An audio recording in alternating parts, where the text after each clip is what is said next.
kalsada pala dito paikot na. Ang Paikot yung kalsada kasi dudugtungan dyan ulit yung ano, yung bigtong ng LRT.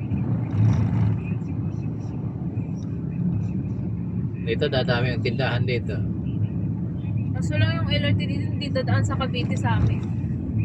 Madaya no. Malayo siya. Ayaw. Dali na sana umuwi sa may Cavite kung mayroon din.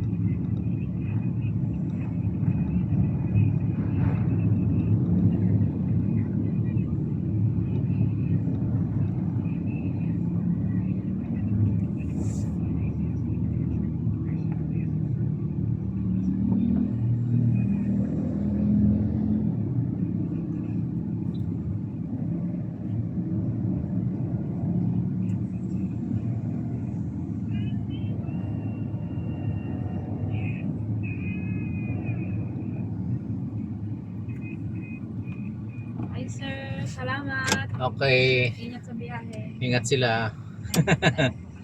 Oh, nandali. Ayan na.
Kupal.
Hello, hello, hello, hello, hello, hello, hello, aeroplano, aeroplano, aeroplano.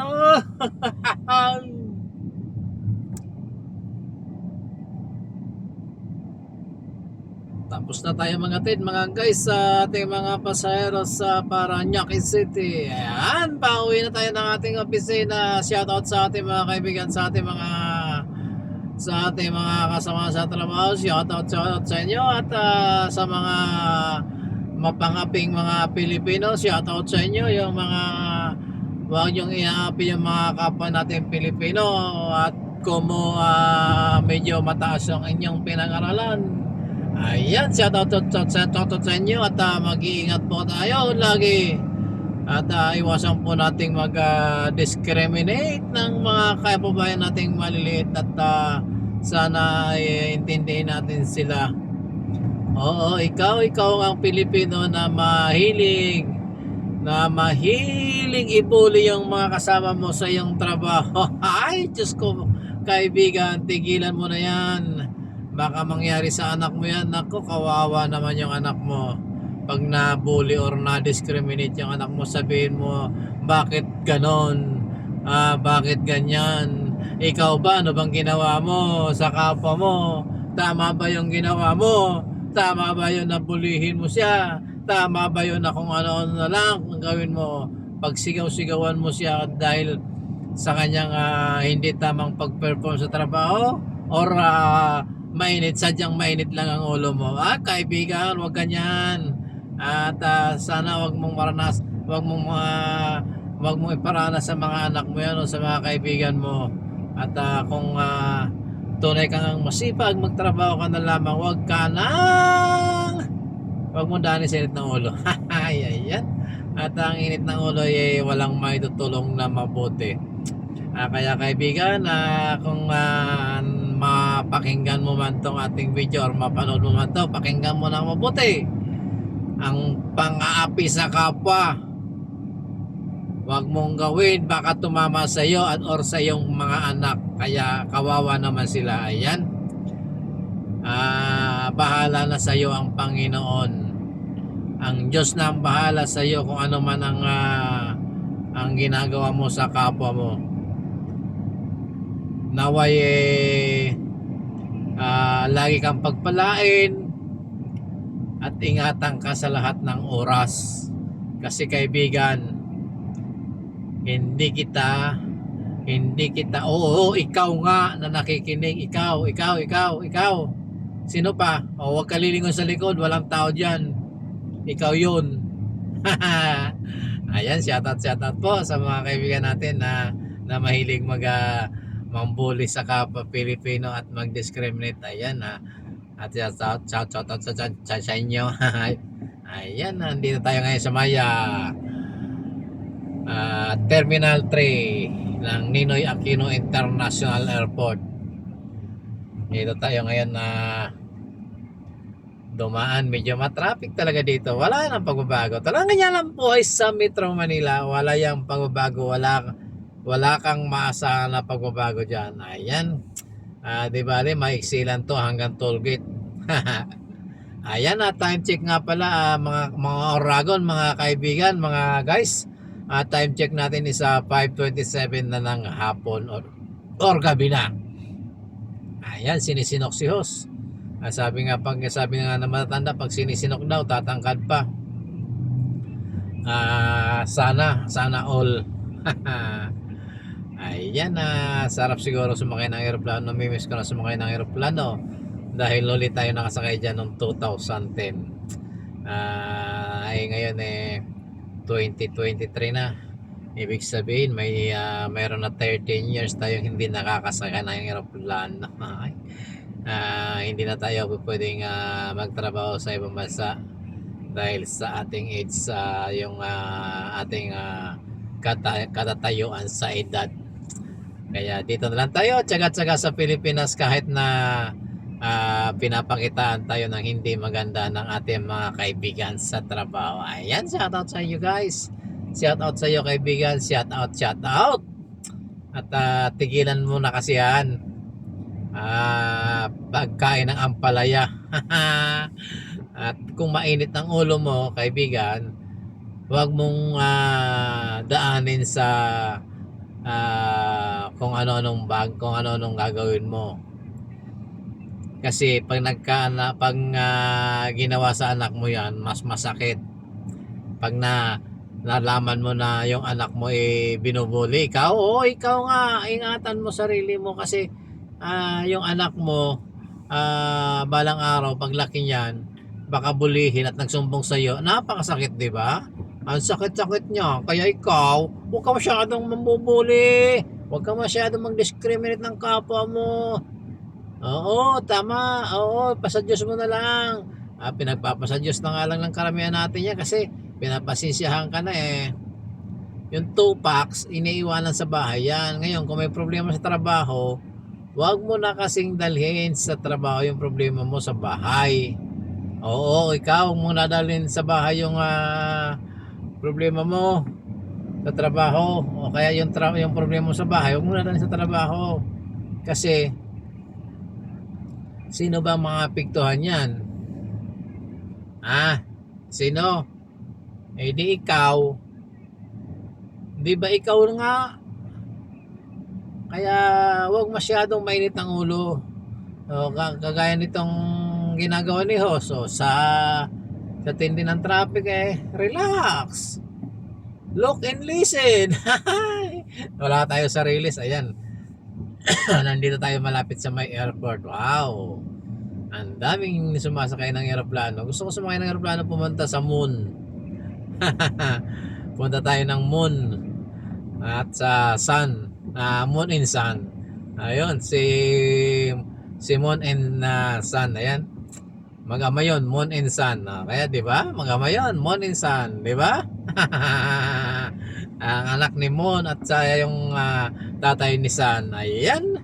Shout out, wala tayong magawa. Enjoy lang tayo sa ating ginagawang pagbabiyahe. Ayan, buhay driver dito sa ating bansa sa Pilipinas. Nako po, Diyos ko. Kanina pong umaga nanggaling kami ng Sitio San Jose sa Antipolo City. Yung mga kasamahan natin sa trabaho tree planting daw, puno. Ayan. In just a minute tapos yung tree planting. Yung travel namin almost 1 hour.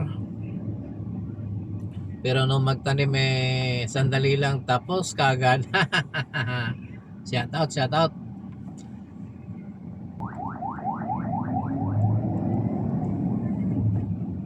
Ayan, shout out sa Cebu Pacific. Ayan, nakapila nakakuha yung mga aeroplano nila, nakasalang.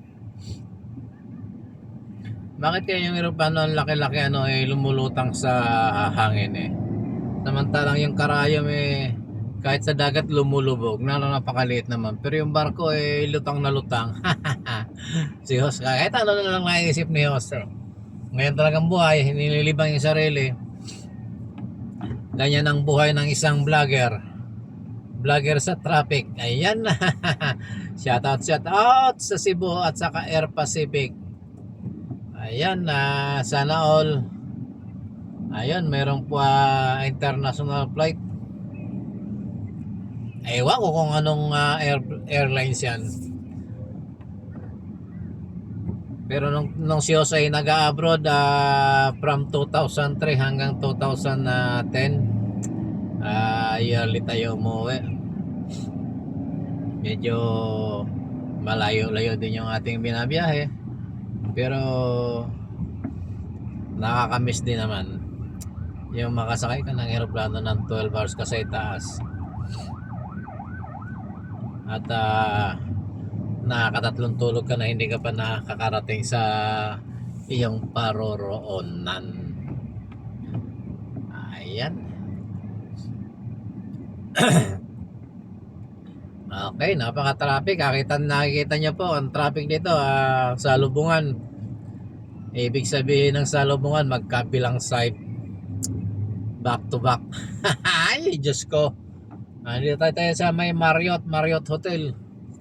Marriott Hotel sa tapat ng Terminal 3 and 4. Ayan, kitang-kita natin yung mga airplane. Yung mga airplane ni Uncle.